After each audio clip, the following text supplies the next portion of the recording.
Welcome, everyone, and thank you for sharing this lovely Sunday morning here, family and friends that we all are. And I'm here by virtue of some miracle that you would want to hear how some economist has something to share in the land of Zen. I'm still mystified by that. You may know I go to the Great Vow Zen Monastery every year. I've been doing that since 2019. And it always feels like selling water by the river. Like, why would they need me to share anything? But it's just like this Gatha says, the Dharma is infinitely subtle and it's always encountered. So we always encounter it. And as we encounter it, we just share it from our lives, humanity. The story is very quickly that I'm here to share Byron Katie's work and especially how it relates to Zen practice. And I'll divide my talk in three parts. I'll tell you a little bit about how this came to be in my life and in my relationship with the monastery in Oregon. And then I'll just demonstrate how Byron Katie's work works, which is a process of enhanced mindfulness, essentially.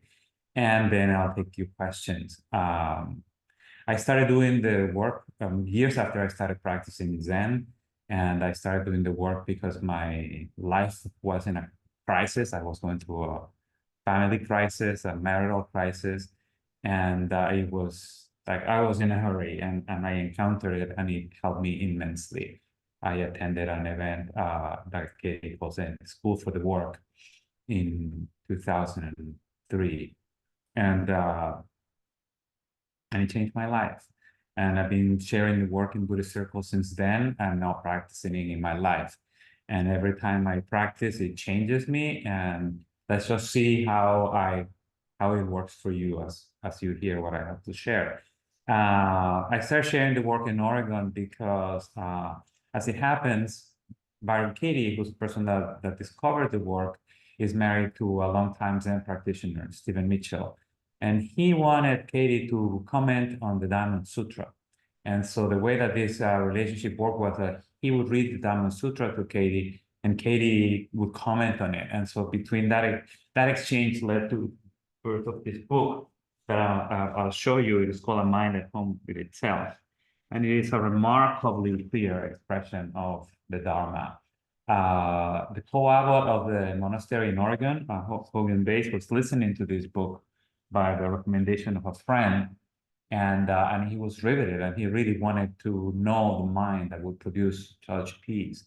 So he attended a school for the work, and one for which I was happening to be working as a volunteer, a staff for that school.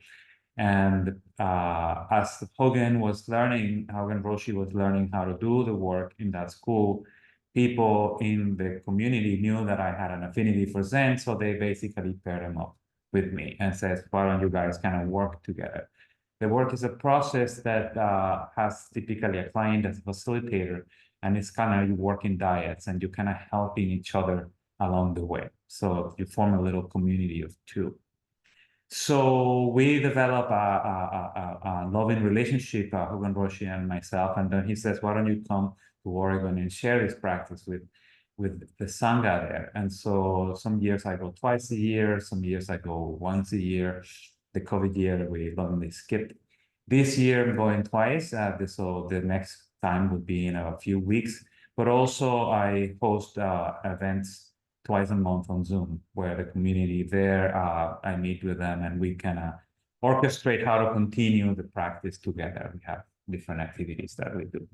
So that's kind of the story. And but what it is, the work is a way of working with your mind to develop an intimate relationship with your thinking.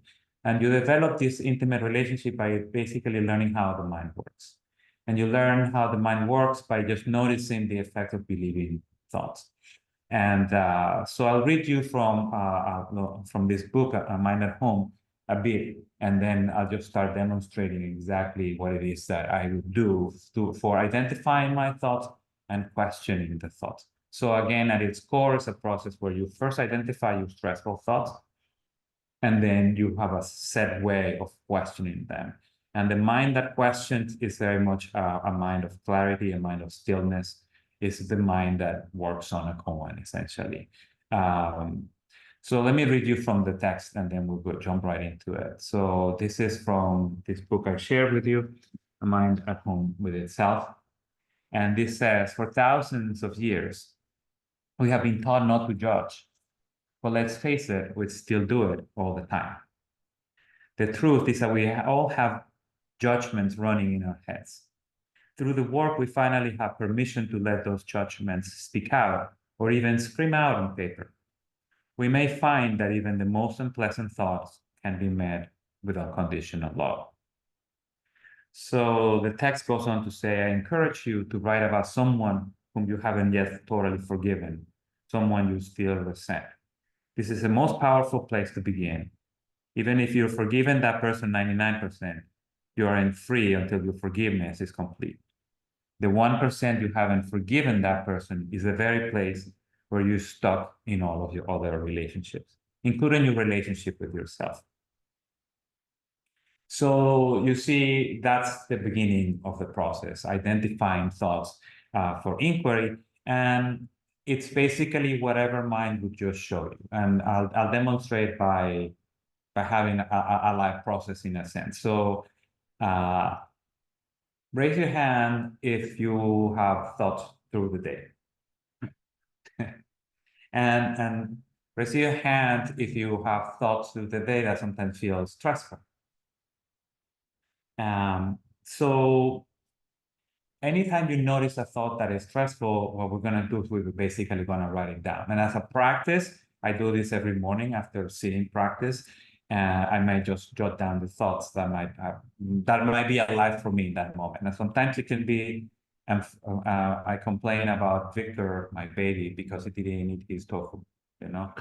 That's very mine, you know, or I complain about Trump because he's ruining the nation. That's less minor. In this process, we respect whatever it is. I'm just going to write it down. And that is the first step, to write down our list of complaints.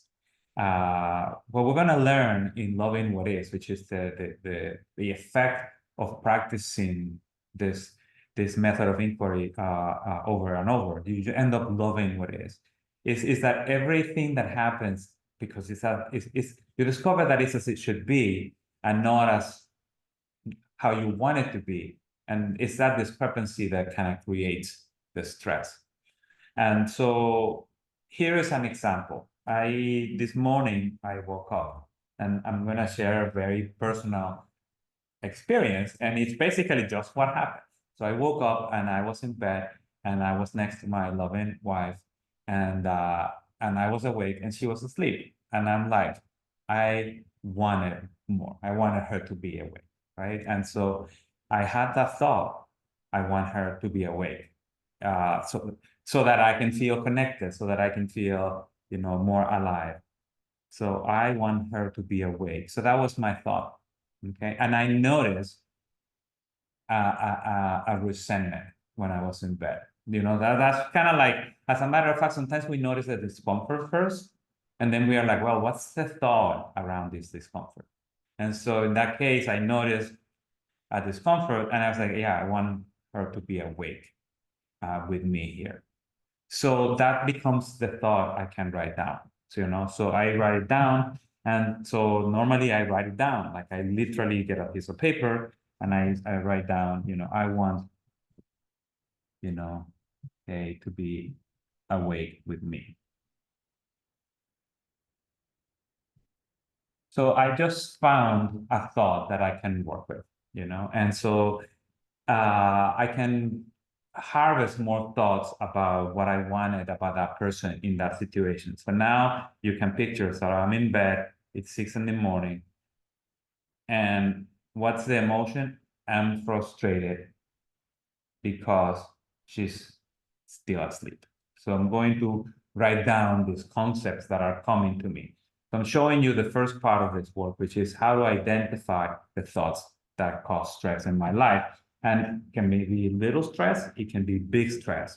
It doesn't matter ultimately, because what we're doing is giving ourselves an education on cause and effect on whatever is happening in the moment, And what was happening in the moment for me at that moment is I wanted her to be awake, so I'm, frustrated with Kay because she is asleep. I want Kay to be awake. So that's kind of my question, what did I want from her in that moment? I want her to be awake. And in that situation, what advice do you have for that person? So that if they follow that advice, you get what you wanted. She shouldn't. So she should be more responsive to my needs. And so I'm going to write down here.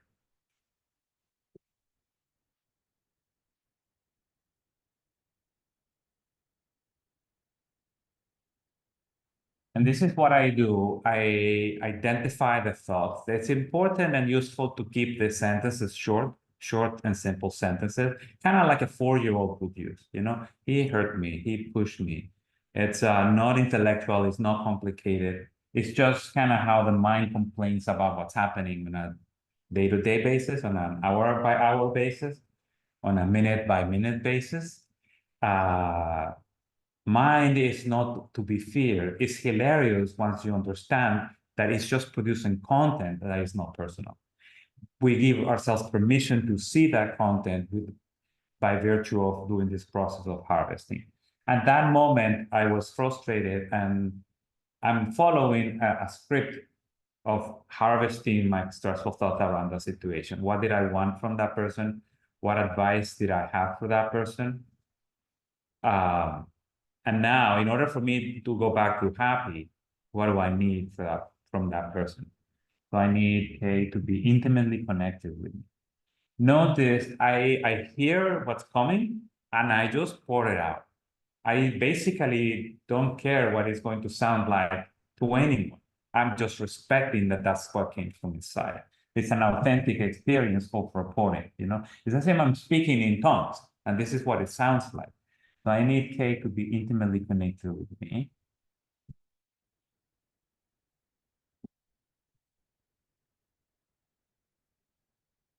In that situation, what thoughts did I have about her? And my instructions say make a list, and it's okay to be petty and judgmental. Just report what comes. Kay is insensitive, inconsiderate, aloof, and disconnected.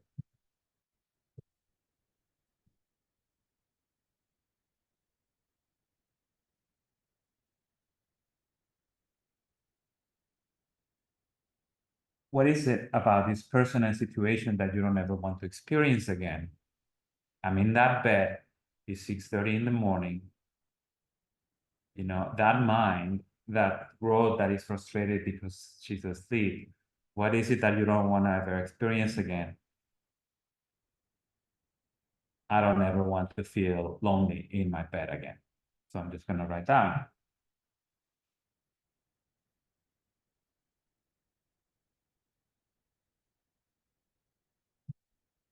Okay, and so now I have just done step 1 of this process of the work, which is identify the stressful thoughts. A thought is stressful because, well, stress lets you know, and stress becomes an alarm bell of sorts that you might be believing something that isn't true. It's almost as if you have a honing device for lies, which is stress. And so then what's that process? I just completed what we call a judge your neighbor worksheet. So it's a fill in the blank process. I liken, it's a very prescribed, and this is why I think it's so compatible with Soto Zen, where, you put your utensils here, now you move to the left here, and now you stand up this way, and you put the tea over here. And so in the work, you just do step 1, and you just follow the simple directions, and then you do step 2, and then you do step 3. So I just completed the first part of it, identifying the stressful thought. So the next part of the process is something called questioning the thoughts. And for questioning the thoughts, we have what Katie calls 4 questions turnarounds. And turnarounds are ways of experiencing whether the opposite of what we were thinking and believing is as true or truer. Okay. So I'm going to read you what these questions are, and then I'm going to basically walk myself through each of my statements, time permitting, with each of each of these 4 questions. But the 4 questions of the work are: is it true? Can you absolutely know that it's true? How do you react? What happens when you believe that thought? And who would you be without the thought? So those are the 4 questions. So is it true? And you absolutely know that it's true. How do you react when you believe that thought? And who would you be without the thought? And so for each of my concepts, I'm going to ask these 4 questions, and I'm going to report it to myself if I'm by myself, or I'm going to report it to a facilitator if I'm working with a facilitator. It's very powerful to report it to yourself either out loud to the 4 winds, or on paper. You write down your answers, okay?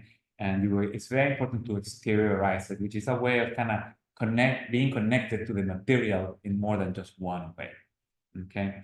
You're not just mentally thinking about it, but you're connected to your answers.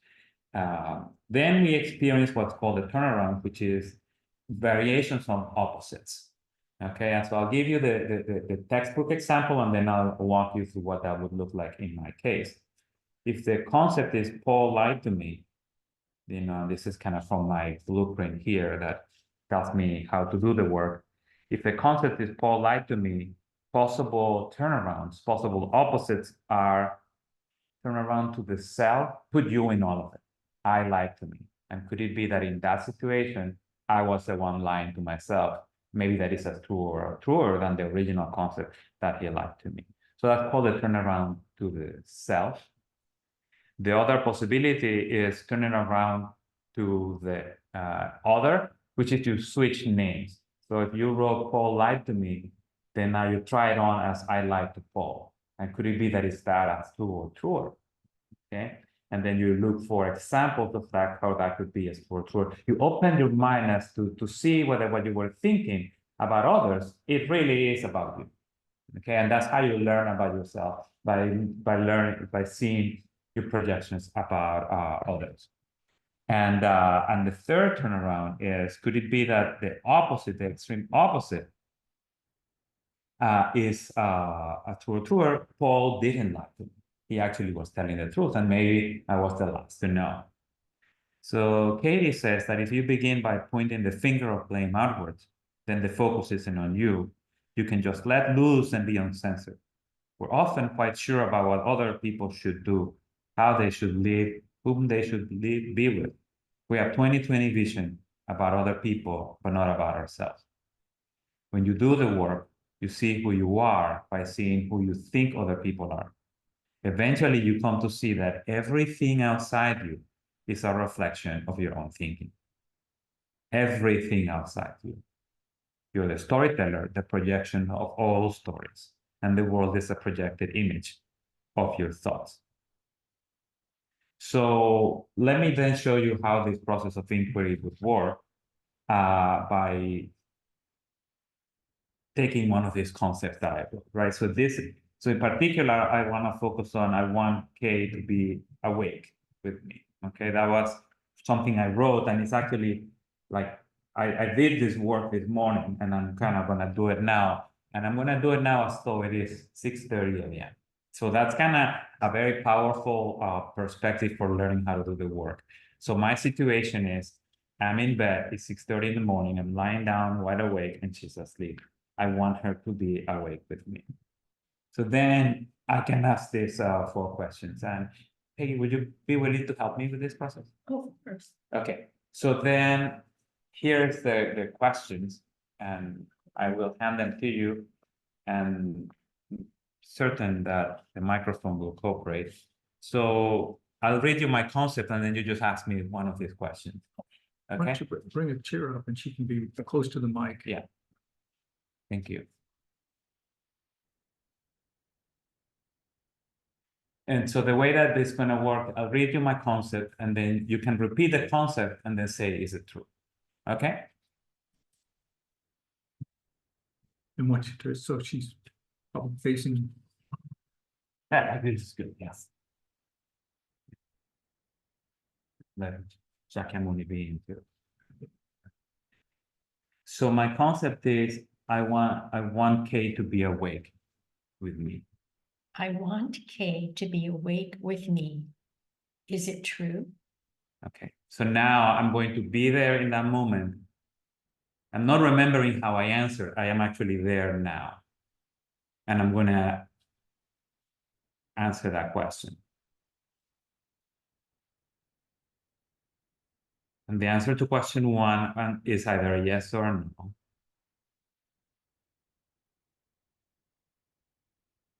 No. Then you ask the next question. You repeat the concept and then ask the next question. I want K to be awake with me. I want K to be awake with me. Can you absolutely know that it's true? Yes or no?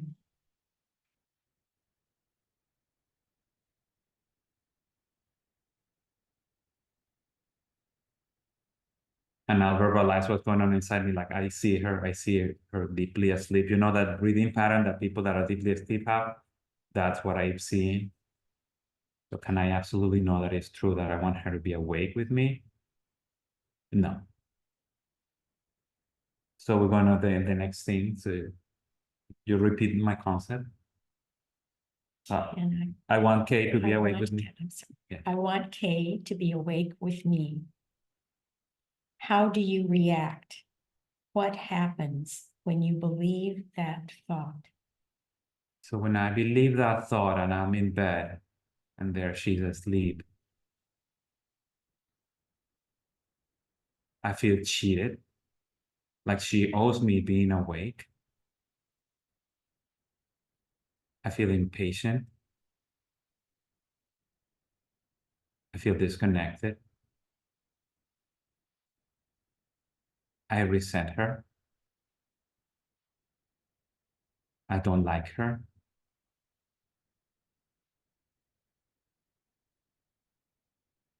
I project a future where we're not cuddling, not physically intimate. It saddens me. My mind gets very busy. It populates with thoughts like, you made a terrible mistake. This was a mistake. This relationship is doomed.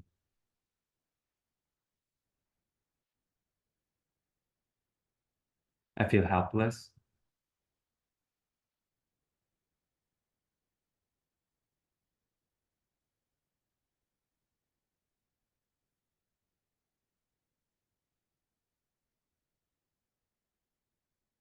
And I feel shame for being so pushy on someone that's asleep, that's it, whose crime is just to be asleep.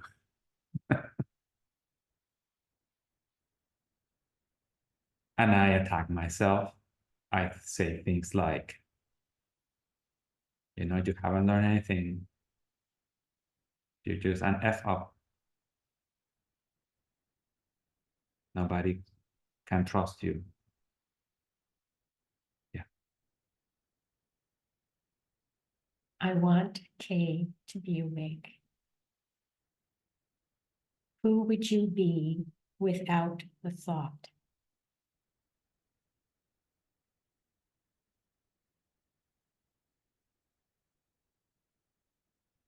The same situation, same sleeping wife next to me.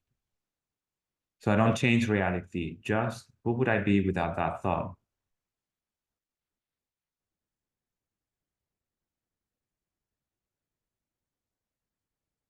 I notice it's warm in bed.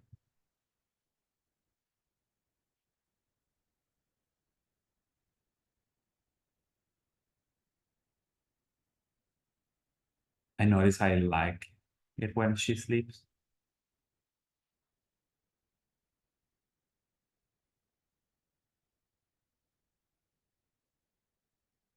I notice how good it smells in the room, which I had overlooked.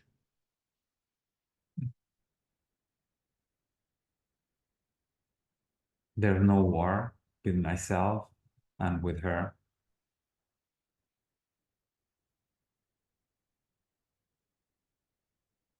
So there's less pain, less sadness, less stress. So now you say the next thing on the circle. Okay. Turn the thought around. Okay, so now my concept is I want her to be awake with me. And so I'm going to put me all in all of it. I want me to be awake with me. And so I'm gonna ponder, is this as true? Could it be this as true or truer in this situation?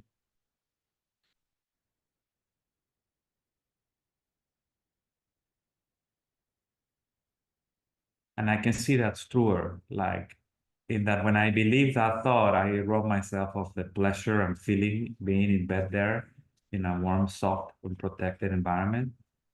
And I'm not even feeling it. So I want me to be awake with me is truer in that I'm not giving that to myself, even though that's completely accessible.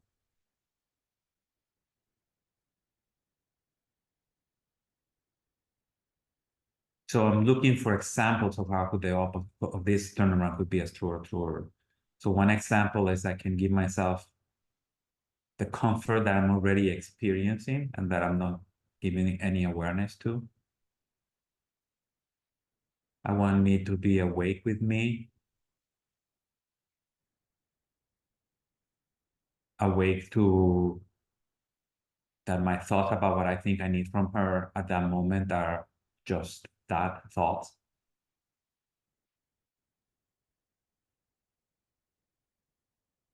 Want me to be awake with me.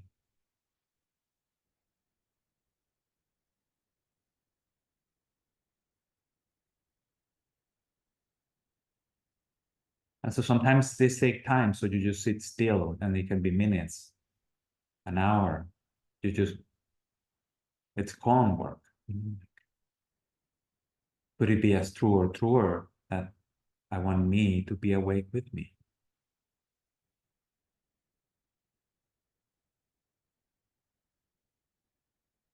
So then you can say, do you see another turnaround? Do you see another turnaround? Do you see another turnaround? Yeah. So I look for the turnaround to the self now. And so now I'm going to look for the turnaround to the other. And sometimes they are, sometimes they are not. I want me to be awake with her. So I just switch the names, the order of the names. I want me to be awake with her. And this makes sense to me in that moment, in that, well, the her that's real is the sleeping her. Can I be awake to that? That's the wife that I have. And really drink it.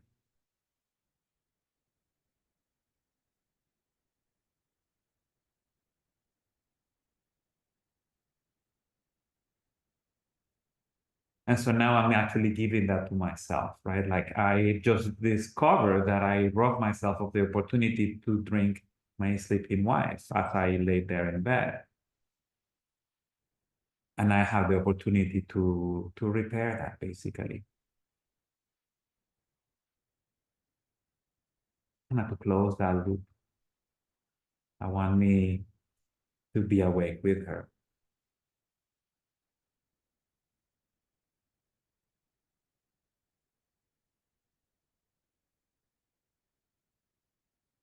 And what I discovered is that that's actually the intimacy I was wanting to get from her if she were awake.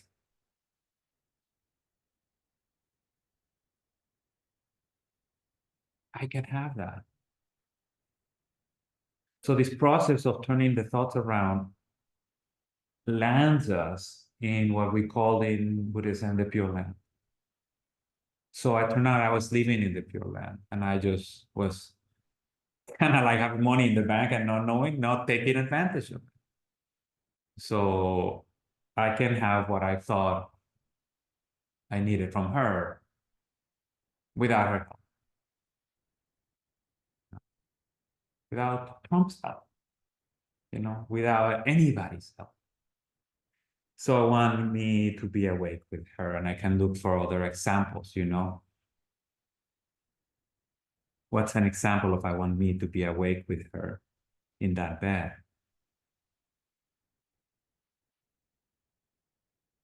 Like the word that comes to me is respect. People love being respected. I can pay that to her by virtue of not tweaking, the 6:30 Sunday morning environment. That sounds very respectful. I mean, I know she appreciates it. She tells me. So these are, the more I sit still in that moment in time, as though it is happening now. And this is easy to understand because there is no time. We're always there. So I want me to be awake with her. So now I've explored two of these kind of opposites. I did the turnaround to the self where I put me in all of it. I want me to be awake with me. What can I give to myself that I'm just waiting for others to give to me? Appreciation, self-soothing, admiration. And I do that from there, from my bed. Can I give to others what I thought they should give to me? This is kind of the what's behind turnaround number 2, this turnaround to the other. I want her to be deeply connected to me, turns around to I want me to be deeply connected to her. The real her, the sleeping, reality. It always rules. And this work makes it just ever so apparent. The power of pressing the pause button on a moment of stress.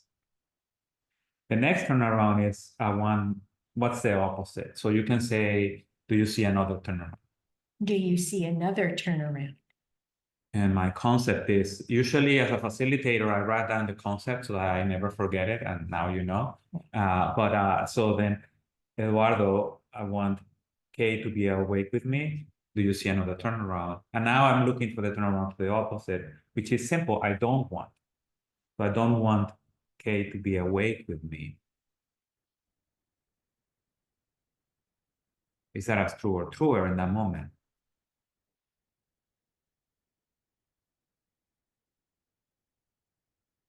I mean, I'm looking at her. She's in the middle of her REM cycle. Yeah, that's truer. I don't want her to be awake when she's asleep. No, it would disrupt her REM cycle. No, she needs longer hours of sleep than what I know she's gotten. Like that. Now my mind is showing me, it says truer. It's truer. I don't want her to be awake. She's not ready to wake up. How do I know she's not awake? I don't want her to be awake. And so now I've completed this. If sometimes you do the work and you have 7 statements, and so you will do the 4 questions and the turnarounds on your 7 statements. Sometimes you do 1 and that's enough. You can go be very still somewhere. We call this letting the work work you. It's kind of like after one-on-one, you go sit still. And the process continues in subtle ways. Be still for a while and go for a walk, like just piece of it. Or you can continue, and then we would go to the next statement, Kay should be more responsive to my needs, and so on and so forth. So this is how this works, and I'm interested in leaving time for questions, thinking. And so 2 steps, there's the step of identifying thoughts and the steps of questioning thoughts. And I feel the flow. I would like you to say a few things about how Katie got into this. And because the book that you lent me that I read was really, really powerful. And Katie had an awakening experience. Yes. It was really clear.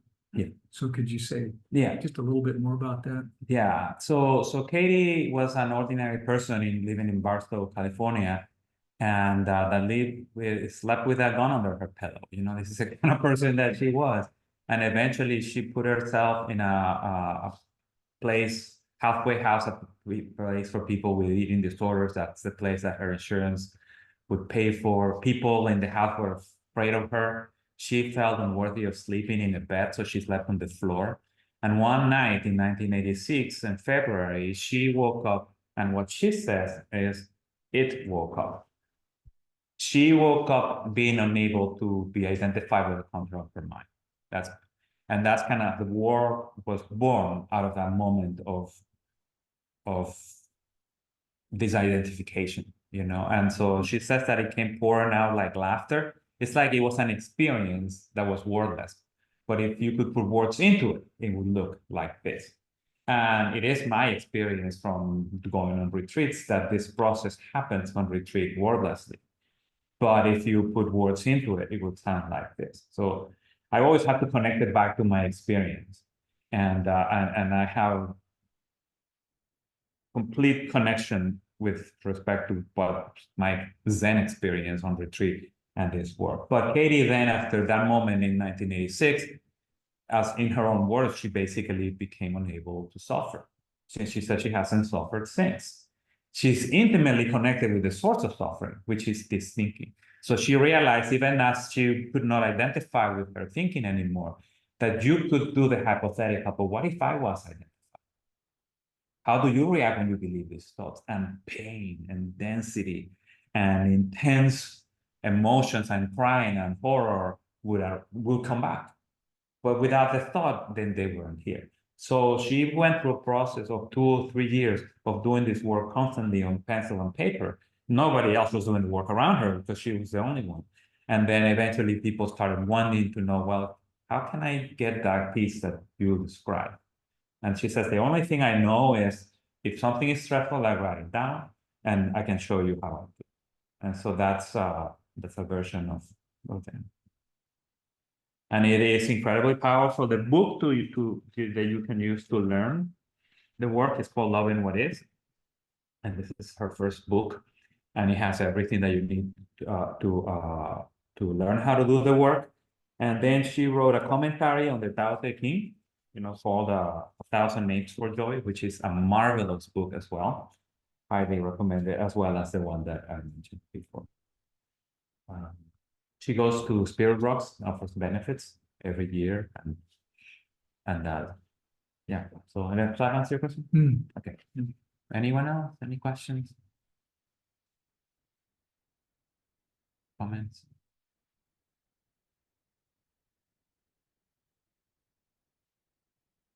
Yes. I have a question first. Thank you. Thank you for bringing this to us and sharing it. So in your example, which I appreciate the practicality of both of the method and the example. It seems like it can take as much time as you have. Yes. And so I wonder after, and maybe you just alluded to this when you were talking about Katie's experience, but does it become something that you can do, more quickly and readily and without it being, yeah, I'm sure I can always use the time that you have, but if you don't have the time through some experience, does it become quicker? Yes, thank you. That's a really excellent question. The answer is yes, it becomes quicker. It not only becomes quicker, it becomes a way of life. Basically, something becomes alive in you that is constantly questioning. And so it becomes difficult to suffer because the suffering thought gets met by an inquiring mind that was separately decided into. Like if you're at the office and somebody says something and he says, he cut me off, like he interrupted me. Well, if the mind that would say, is that true? It's like saying, is that what happened? Is that what really happened? You're like, when you can see that that's not really true, then you can't even start suffering. So there's a part that not only takes less time, but it prevents suffering from even arising in the first place. But there are basically varieties. There's a variety where you're constantly meeting thoughts with this intimacy of joining them. You're not battling the thought. You're not pushing them away. You're always hearing them. You answer the question, is it true? And then you notice it is not true. And then you realize that, well, why suffer over something that isn't true? So the suffering doesn't even arise. Sometimes you catch yourself believing it, and then you very quickly notice that, oh, I'm caught in a story. What is it? he should eat his tofu. And you just start laughing because, well, the reality is not eating his tofu. So sometimes actually you're caught in it for minutes or hours, and then it's later that you can work with it. So this works at all time scales. And I actually works on all sufferings. You know, it works on garden variety suffering, like I want somebody to give me a hug, or, you know, I want to wake up. It sounds like it is an engagement of curiosity and a kind of skepticism. Correct. And then a follow-up question to what you just said. In your example, and in a lot of the sort of examples in, you know, in passing that you've given, there seems to be a lot of finding out that it's not true, which I totally get. Yeah. But what if it is true? Okay, so first of all, you respect that that's what the mind is producing. So it's not, if the answer was always no, then we wouldn't bother asking. So we respect the question and we respect the yes. You just continue, you know? So she hurt me. Is it true? Maybe she slapped you. And then you say, she hurt me. And then you just go on. How do you react? How do you treat? You respect the yes, okay? And then notice what happens. Now, the other thing that you can do when it feels like an incontrovertible fact, you may say, she slapped me, and maybe that's not really what hurts. What hurts is what you think that means. So you can say, that means that she doesn't care about me, and then maybe that's where the question, you know. And so the yeses are okay, and then also noticing what are our underlying beliefs to statements of fact, because those might be actually what bringing the suffering. Would an example be, it's not the slap, stick with that example, it's not the pain of the slap, it's what the slap means. Correct. Yeah. Yeah. So, yeah, that's And that doesn't condone the slap, right. but it's like, well, like maybe the slap hurts this much, and then what you think it means hurts this much. And so this one I can take care of. The slap part, well, you know, A, it's in the past, but B, that's actually her part. Right. And then you can ask yourself, I guess, if the meaning of the slap is true. Correct. And you can keep going down until you hit whatever is down there. Yeah. Thank you. Yes, thank you for the presentation, Eduardo. I like recognize it, and in a way, kind of like I've been practicing. The words I use are different. Like I hold my thought. I've talked to other people. I hold my thoughts loosely, right? But it's this vagueness. It's this intuitive feeling. I come to this after practice. So when I talk to another person, it's kind of like it's not an effective transmission of, hey, here's what you can do to work with your thoughts. And for example, I have a friend who just texted me the other day. He's like, I was wondering if you had any books to recommend about meditation. And then I'm trying to, he has a regular practice, but he wants to go deeper. My first kind of thoughts were like, I'm not sure what deeper means really, but what I came up with, and I thought quite a bit about it, was you want to change the relationship to your thoughts. That's what my experience of it is like, I need to change my relationship to my thoughts. Not that they're bad, or it's just like, but it's that aversion and grasping. Like, I want all the good thoughts, none of the bad thoughts. But and this work kind of reminds me of is that so? Suzuki Roshi's simple phrase, one of the first books I wrote, and that is helpful. But I really appreciate how this is like, here's something you can do, get into action and develop a habit that's like complementary with seated meditation. But I think some people, and I don't really have been abused of this, that sitting in meditation is just going to eventually just create this like peace and love and understanding. It's like, for me, interacting with other people is how and then bounce that with the meditation. So this is a fantastic process and I love how it's like, this was just born out of just pure experience. And then you got to find words to like talk about it, because about numberless beings, about and serve them. And that's So anyway, that just some comments. Thank you. Yeah, thank you. Another question. You're using thoughts about other people. Yes. What about reflecting inward? In other words, I have thoughts about myself. Yeah. I'm whatever that I'm unworthy. Yeah. You know, I'm a jackass. Whatever Yeah. it might be. Do you turn the light inward as well? Yeah. So the Katie recommends that when you are a beginner, and we're always a beginner, right? So do you do point your finger, blame outwards? But the work also works with when you do the work on thoughts about yourself. But the reason why she recommends to start with pointing the finger, blame outwards is because we're invested in the health of this one. And so then when whatever we think that is, then when we answer from that perspective, basically the answer come out of the motive of healing the self, whatever we think the self is. So it works, it's just faster. My colleague literally quoting her. She said, if you're in a hurry, just judge others. Otherwise, you can judge yourself. That's fine. It will work on that too. The only thing that changes really is the turnaround. So if I say I'm not good enough, which is a very popular thought, and I'm not good enough. So you can turn around to I'm not good enough in my thinking. So apart from turn around to the opposite, which is I am good enough, and so you look for examples. And to come out of denial, you really have to there can be BS examples, platitude examples. It's like, how am I good enough? Well, I'm good enough to breathe out. You know, I'm good enough to know how to put my clothes on. You know, like that's real. I'm not saying I'm good enough to, walk on water. Like I'm good enough. I'm good enough to excel. I'm good enough to speak. I'm good enough to whatever it is that you can find that's genuine. But you can also find the turnaround to my thinking. I'm not good enough to my thinking, or I'm not good enough in my thinking. But in all other respects, the process is the same. Yeah. Yeah, Katie says close to this, what the work gives us is a way to change the projector mind rather than the projector, which is where we're projecting the thought. It's like when there's a piece of lint in a projector's lens, we think there's a flaw in people on the screen, and we then try to change this person and that person, whomever the flaw appears to be on next.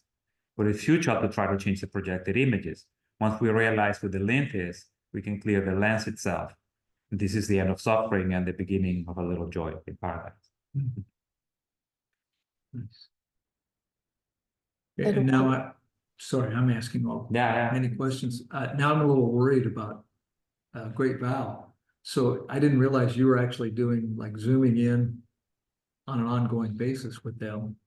And so beginners at this, like me, it's okay. Oh, yeah, it's always okay. Yeah, the only thing that's required is for you to want to know the truth, or to be willing to answer with curiosity.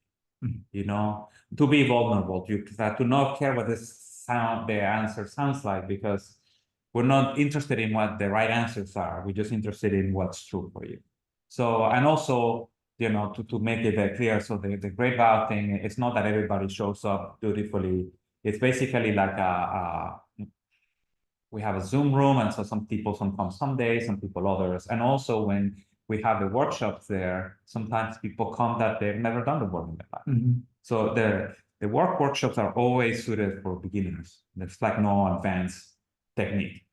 This is like the advanced technique, we start from the beginning with like the Heart Sutra, right? Like the deepest teaching, start from page 2, something like this. Yeah, so no words. Okay. Yeah. And what's the training involved for you to become a facilitator? So there's an institute for the work. Then it's a process that involves taking a bunch of classes, both from other trainers that have previously been certified, and attending events with Katie, and then serving on a volunteer helpline, and doing what's called a 1-for-1 process, where you meet with people and do the work with each other. Eventually, you write worksheets on each other, which is very powerful. Like I write my thoughts about you, you write your thoughts about me, and then it brings a lot of intimacy. Anyways, it's a process that lasts about 3 years, if all the dogs are in the world. So yeah, but so it starts by going to Katie's school. twist. Yeah. And I first became certified in 2006 or something like this. And then it's been an on and off process of certification, recertification, like when I had to do continuing education, and then I there's a process I stopped when Victor was born. So then I had to retake a bunch of classes. So, you know, it's always a beginning. Mhm.